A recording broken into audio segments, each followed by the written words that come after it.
तो नमस्कार दोस्तों, आज HCL टेक्नोलॉजी लिमिटेड कंपनी ने अपने क्वार्टर 4 के रिजल्ट्स को पब्लिश कर दिया है। और आपको बता दें कंपनी के बहुत ही बढ़िया रिजल्ट्स आए हैं। कंपनी के रिवेन्यू और प्रॉफिट दोनों में काफ़ी अच्छी ग्रोथ आई है। और साथ ही साथ कंपनी ने अपने एग्जिस्टिंग इन्वेस्टर्स के लिए एक बहुत ही अच्छी न्यूज़ दी है। कंपनी ने 18 रुपये पर इक्विटी शेयर का इंटरिम डिविडेंड भी डिक्लेयर किया है। जहां बात हो रही है कि यूएस इकोनॉमी के अंदर प्रॉब्लम आ रही है, उस वजह से जो भी आईटी कंपनीज हैं उनको दिक्कत आती है। और साथ साथ देखें तो HCL और साथ साथ बहुत दूसरी कंपनी जो आईटीज़ की हैं जिनका मेनली बिजनेस अमेरिका में है, उनके प्राइसेस ऑलरेडी बहुत ज़्यादा डाउन चल रहे हैं। अगर हम बात करें शेयर प्राइस की तो ऑलरेडी काफ़ी डाउन सारी ही आईटी कंपनीज के शेयर प्राइस चल रहे हैं। लेकिन अगर हम बात करें HCL की और देखें इसके रिजल्ट्स, तो बिजनेस वाइज कंपनी काफ़ी अच्छा परफॉर्म कर रही है। तो बहुत अच्छा टाइम है उन लोगों के लिए जो अच्छी कंपनियों में पैसा इन्वेस्ट करना चाह रहे हैं ऐसे टाइम पे, जबकि टेम्परेरी प्रॉब्लम की वजह से उनका शेयर प्राइस डाउन चल रहा है। और अब हम बात करते हैं कंपनी के रिजल्ट्स के डेटा के बारे में। और इस क्वार्टर में कंपनी के रेवेन्यू आए हैं 26,606 करोड़ रुपए के, जबकि पिछले यानी कि दिसंबर 2022 के क्वार्टर में कंपनी के रेवेन्यू थे 26,700 करोड़ रुपए। और पिछले साल मार्च 2022 का जो क्वार्टर था उसमें कंपनी के रेवेन्यू थे 22,600 करोड़ रुपए। यहाँ पर देखें तो क्वार्टर बेस पे तो कंपनी का सेम ही रेवेन्यू आया है, लेकिन ईयर ऑन ईयर बेस पे कंपनी के रेवेन्यू में काफ़ी अच्छी 18% की ग्रोथ आई है। ऐसी अगर हम बात करें कंपनी के ऑपरेटिंग प्रॉफिट की, तो इस क्वार्टर में कंपनी का ऑपरेटिंग प्रॉफिट आया है 5,863 करोड़ रुपये का, जबकि पिछले क्वार्टर में 6,365 करोड़ था।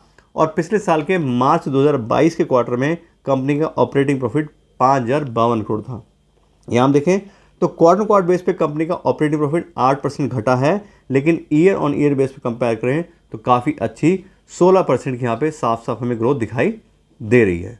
तो इस तरह से हम देखें तो कंपनी ने इस क्वार्टर में अपने रेवेन्यू में अच्छी ग्रोथ दिखाई है और साथ साथ कंपनी का ऑपरेटिंग प्रॉफिट भी बढ़ा है। अब अगर बात करें कंपनी के ऑपरेटिंग प्रॉफिट मार्जिन की, तो इस क्वार्टर में कंपनी का ऑपरेटिंग प्रॉफिट मार्जिन आया है 22% का, जबकि पिछले क्वार्टर में 24% था। और पिछले साल के मार्च 2022 के क्वार्टर में कंपनी का ऑपरेटिंग प्रॉफिट मार्जिन 22% था। यहाँ पे देखें तो क्वार्टर बेस पे कंपनी का ऑपरेटिंग प्रॉफिट मार्जिन 2% कम हुआ है, लेकिन ईयर ऑन ईयर बेस पे ये सेम ही आ रहा है। उसके अलावा अगर बात करें कंपनी के नेट प्रॉफिट की, तो इस क्वार्टर में कंपनी का नेट प्रॉफिट आया है 3,981 करोड़ रुपये, जबकि पिछले क्वार्टर में 4,096 करोड़ था। और पिछले साल के मार्च 2022 में कंपनी का नेट प्रॉफिट लगभग 3,600 करोड़ था। यहाँ पर देखें तो क्वार्टर बेस पे कंपनी का नेट प्रॉफिट 3% घटा है, लेकिन ईयर ऑन ईयर बेस पे काफ़ी अच्छी 11% ग्रोथ कंपनी के नेट प्रॉफिट में आई है।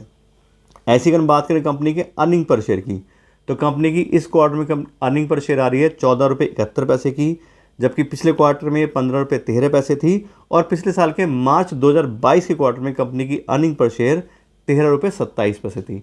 यहाँ पर देखें तो सेम नेट प्रॉफिट है 3% गिरावट आई कंपनी के नेट अर्निंग पर शेयर में क्वार्टर बेस पे, लेकिन ईयर ऑन ईयर बेस पे कंपनी की अर्निंग पर शेयर 11% से बढ़ी है।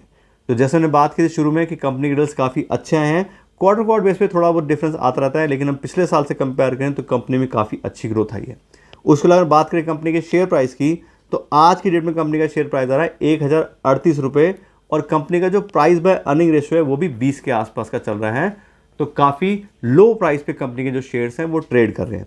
उसके अलावा इस कंपनी को हमने डिस्काउंटेड कैश फ्लो एनालिसिस के हिसाब से भी इसको जो है हमने वैल्यूशन की है। उसके हिसाब से बात करें तो कंपनी आज की डेट में अपनी फेयर वैल्यू के 40% पे अवेलेबल है, यानी कि 100 रुपये का माल 40 रुपये मिल रहा है आज की डेट में। और एक ऐसी कंपनी जो हर क्वार्टर में ग्रोथ दिखा रही है, डिविडेंड पेमेंट कर रही है और बिजनेस भी अच्छा चल रहा है। जैसे हमने शुरू में बात की थी, क्योंकि अमेरिका में प्रॉब्लम आ रही है, तो जितनी भी ऐसी कंपनीज हैं जिनकी अमेरिका में बिजनेसेस ज़्यादा रेवेन्यूज़ जो हैं उनके वहाँ से आते हैं, तो उस तरह की कंपनीज को लेके बहुत सारा मार्केट में जो है कन्फ्यूजन चल रहा है। इस वजह से अच्छी कंपनियाँ हमें आज के में सस्ते दाम में मिल रही हैं। तो मेरे हिसाब से तो काफ़ी अच्छा टाइम है। अगर आपने ऑलरेडी इसमें इन्वेस्ट किया हुआ है तो बिल्कुल बने रहिए, अभी तक तो कोई भी ऐसी प्रॉब्लम वाली बात नहीं है। और अगर आप और पैसा अपना इन्वेस्ट करना चाह रहे हैं या नया पैसा इन्वेस्ट करना चाह रहे हैं तो उसके लिए भी काफ़ी अच्छा साइन है। 60% के यहाँ पे हमें मार्जिन सेफ्टी के साथ शेयर्स मिल रहे हैं। तो अगर हम बात करें अमेरिकन बिजनेस की भी, तो अगर आज अमेरिका में प्रॉब्लम की बात आ रही है या अमेरिका में प्रॉब्लम आ रही है और इन कंपनीज के प्राइस कम हो रहे हैं, तो अगर कल को अमेरिकन बिजनेस बढ़ेगा, अमेरिकन इकोनॉमी बढ़ेगी, तो भी इन्हीं कंपनियों के प्राइस जो है वो शेयर प्राइस इंक्रीज होंगे, इन्हीं कंपनीज के प्रॉफिट्स इंक्रीज होंगे। तो ऑलरेडी जो चीज़ आने वाली है उसका इफेक्ट शेयर प्राइस में आ चुका है, और अब अगर हम इसको खरीदेंगे तो मेरे हिसाब से बहुत ज़्यादा कोई रिस्क वाली बात नहीं है। लेकिन फिर मैं आपसे कहूँगा कि आप अपना भी होमवर्क कीजिए, अपने हिसाब से डिसाइड कीजिए कि आपको कंपनी में इन्वेस्ट करना है या नहीं करना है। तो आज के लिए इतना ही रखते हैं। Thank you so much.